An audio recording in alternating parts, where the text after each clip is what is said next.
2019ರಲ್ಲಿ ಒಂದು ಕನಸು ಆರಂಭವಾಯಿತು. ಸತ್ಯದ ಧ್ವನಿಯನ್ನ ಜನರಿಗೆ ತಲುಪಿಸುವ ಕನಸು. ಆ ಕನಸಿನ ಹೆಸರು ಪ್ರತಿಧ್ವನಿ ನ್ಯೂಸ್.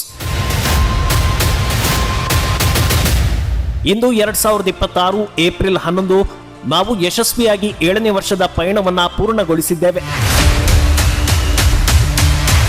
ಈ 7 ವರ್ಷಗಳಲ್ಲಿ ಒತ್ತಡಗಳು ಬಂದವು, ಆಹ್ವಾನಗಳು ಬಂದವು, ಸವಾಲುಗಳು ಎದುರಾದವು. ಆದರೆ ಒಂದು ವಿಷಯದಲ್ಲಿ ನಾವು ಎಂದಿಗೂ ಬದಲಾಗಲಿಲ್ಲ.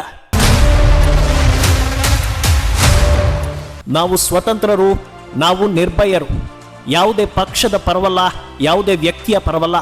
ನಾವು ಸದಾ ಜನರ ಪರ.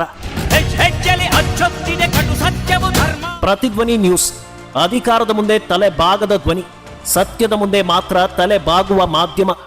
ನುಡಿದರೆ ಹೊನ್ನುಡಿಯದು ಮರು ನುಡಿಯುವರಿಲ್ಲ. ಫೋನ್ ನಂಬರ್ಸು, ಫೋನ್ ಮಾತಾಡಿದ್ದು, ಅವ್ರ ಚೆಕ್ ಬುಕ್ಕು, ಅವರ ಡೀಟೇಲ್ಸು, ಇದು counting machine, seal, letter pad ಯಾಕೆ ಹೋಯ್ತು.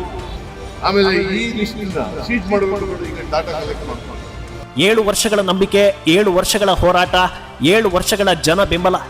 ನಮ್ಮ ನಂಬಿಕೆ ಒಂದೇ ಒಂದು, ಕಾಂಟೆಂಟ್ ಈಸ್ ಕಿಂಗ್. ಮುಂದೆಯೂ ಇದೇ ದಾರಿಯಲ್ಲಿ, ಇದೇ ಧೈರ್ಯದಲ್ಲಿ, ಇದೇ ನಿಷ್ಠೆಯಲ್ಲಿ ಜನರ ಪ್ರತಿಧ್ವನಿಯಾಗಿ ನಾವು ಮುಂದುವರಿಯುತ್ತೇವೆ.